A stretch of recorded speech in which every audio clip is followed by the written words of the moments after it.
TC New Life Church. Afternoon, when Elder advised me that, make sure you finish by 4, because traditionally, you will not have anybody here after 4. I said, I have no problem, just announce they go. I will remain alone and I will be praying. So tell them they are free to go. For some reason, the whole church decided to remain, and we were there until around 7. So now, let me go back straight to the testimony. The testimony is this. One man there by the name of Marodia, he had a burden. And the burden was his brother, who in the last exam, the KCSE exam, the last exam, it cannot be more because it was an exam after more.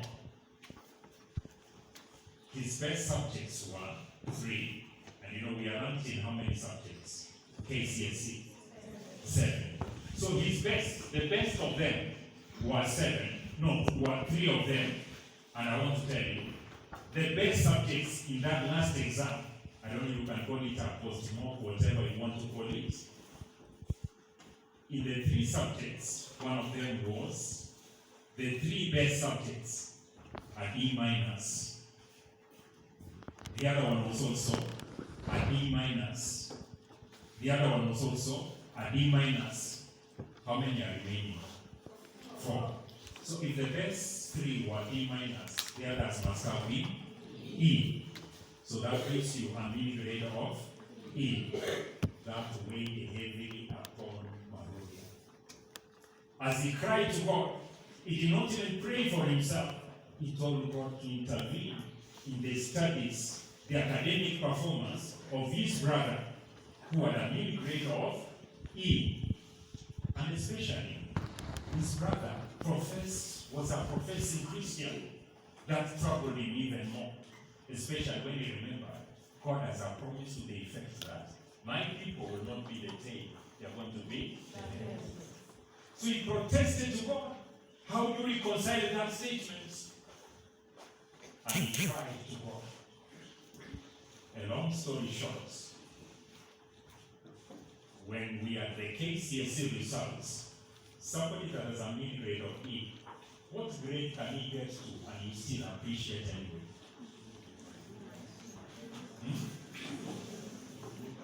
He had an E, where can he improve to and you still appreciate? A D, I think, will be appreciated. Now let me tell you, in the KCSE exam, he did not get an E, so at least we know he improved.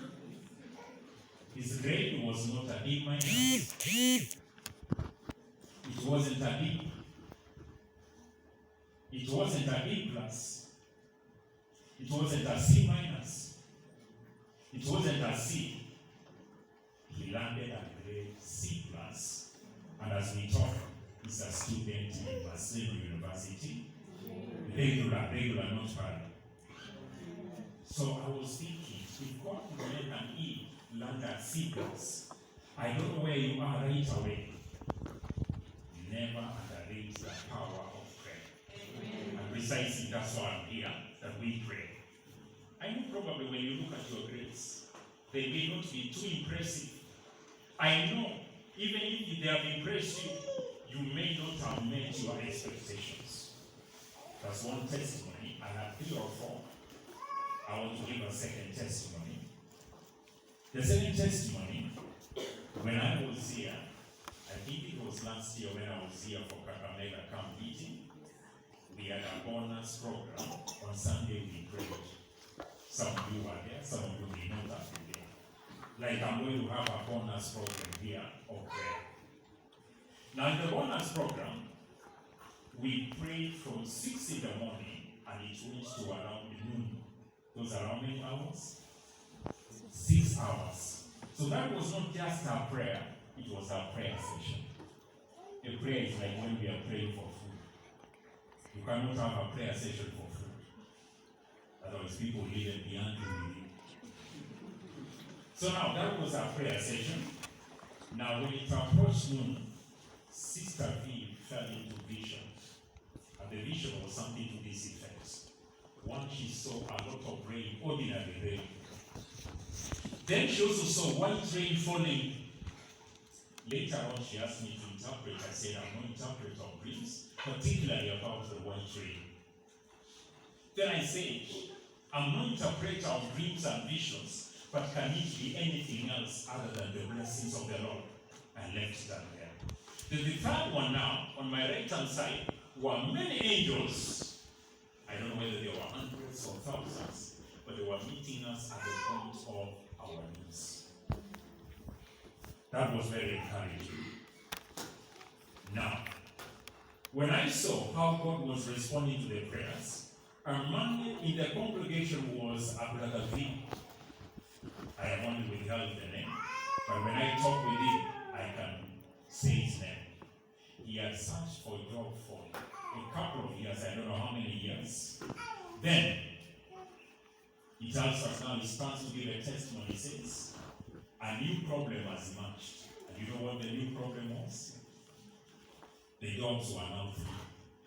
So the problem is, which one now do I go for? I remember somewhere in Ephesians 3:20, it's recorded, God does not just respond to what we pray, it is exceedingly, abundantly above what we ask for and even what we imagine.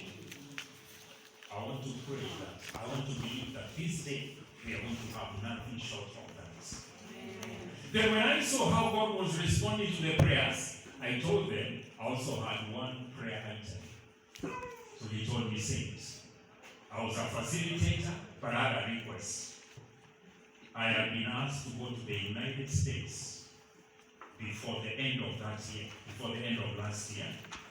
But now the problem was, for you to go to the States, you must go through the American embassy.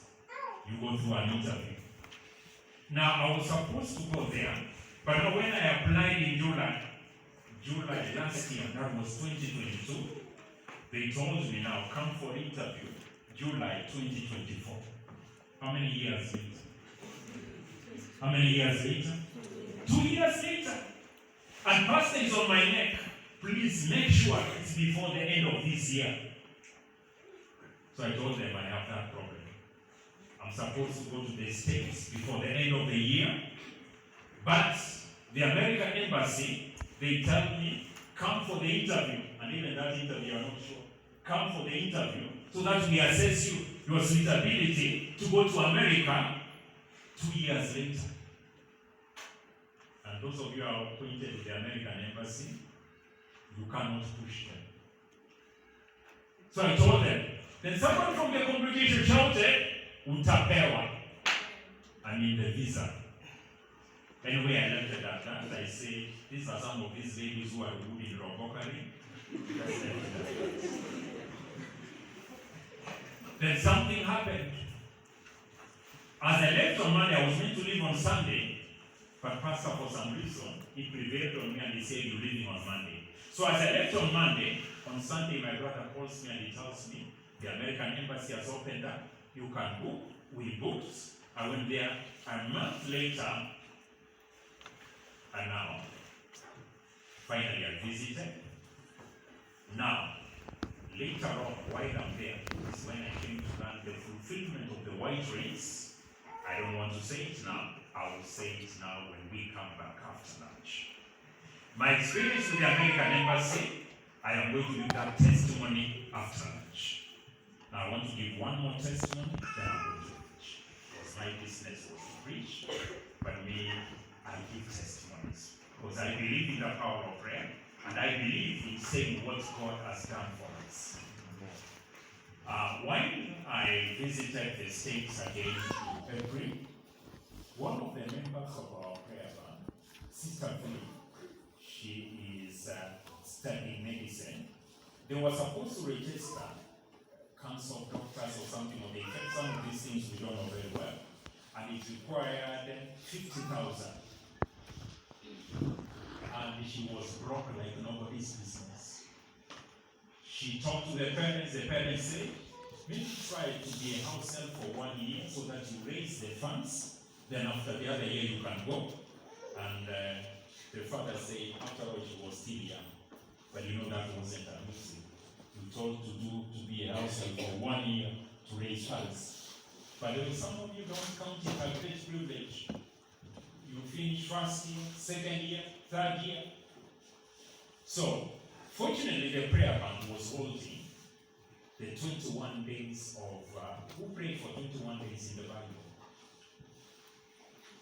If you don't know that, I will not proceed with my testimony. Somebody did praying and fasting for 21 days. I will not give you the testimony. Who is that? Daniel, of course. So they had that session. Towards the end of the session, she pleaded with God. She tells me, daily at night, between 9 and 1, she will be praying. How many hours are those? Between 9 and 1. Is it 5 hours? I don't think it's 5 hours. Should be 4 hours. Between 9 and 1. That is 4 hours. Suddenly she became a prayer lady, a prayer warrior. Sometimes, by the way, problems work for our own good. So, then, as the 21 days were coming to an end, suddenly she finds her account credited with Kenya shillings, only 1 million. She was not amused. She was startled. She said, this is the Illuminati money I've been hearing about. The worshippers are now on me. She got scared. She didn't touch the money. She started praying God. First she was praying God, I need money to clear my fees. When the money now comes in the account, she was saying, God, help me to know how to relate with this money. I don't even want to touch it. And sure enough, as she was praying, somebody calls her, Fernando Lucas, from Minnesota in the United States. Fernando Lucas was a kind of a businessman trading with Kegers. So she was meant to send that money to Kegers. So she told Sister V, please don't touch that money. I missed a digit. And that's how it's in your account. Kindly don't touch it as I organize for it to be reversed. Sister V, she had the principles of honesty. I don't know how you would have been able to do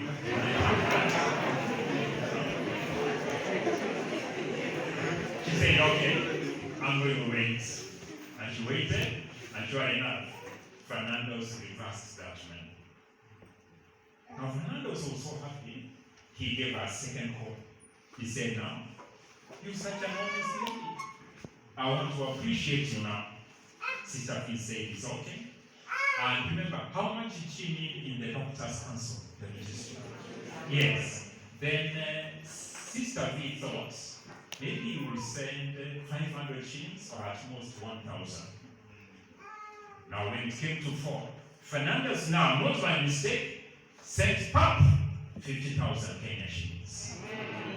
Sister V was excited. And remember, she was praying for 21 days. You try your God. And even when it came, she remembered again obligations to God. She said, I made a vow to God. 10% is God. So how much is that 10%? 5,000. So now, if she gave that 5,000, would she still be having the money she needed, all of it? She would be less by how much? 5,000. But all the same, she said, I made a vow to the Lord. I want to give the 5,000. Which was enough. She returned the tithe. And as she returned the tithe now, she did the rest now to the university. How much now is that? 45,000. Followed by a message, bear with me. Please, may I register? Bear with me. But again, he also responded to her. You don't owe us 50,000. You owe us 45,000. So again, they sent back to her 5,000. It was overwhelming. They did not wait for me to come to these things. Somebody said things are happening. People here are sitting God like Daniel, and things are happening. So by the time I was coming, I already had that testimony.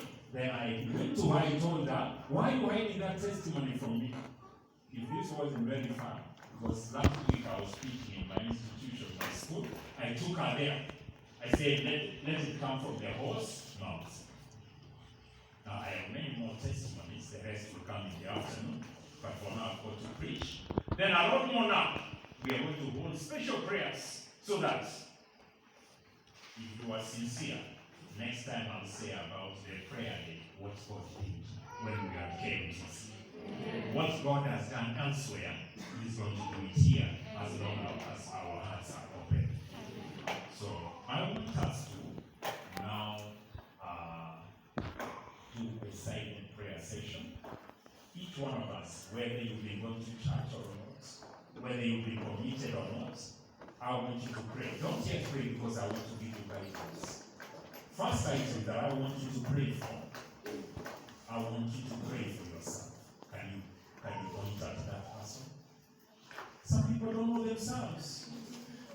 Just pray that God will open your hearts for you to receive the message and the blessings that are set aside for you today. Second item that I want you to pray for at least 10 people. And this is the way I want you to do it. 2 of your neighbors, whether you know their names or not. Then pray for 5 non-Adventists. Any 5 of them. Any 5 visitors. Then the rest now, fill it with the Adventists. Not a long prayer. Just say, God bless sister so-and-so. Work a miracle with brother so-and-so. Touch sister so-and-so. Let brother so-and-so not go out the same way that he or she came over.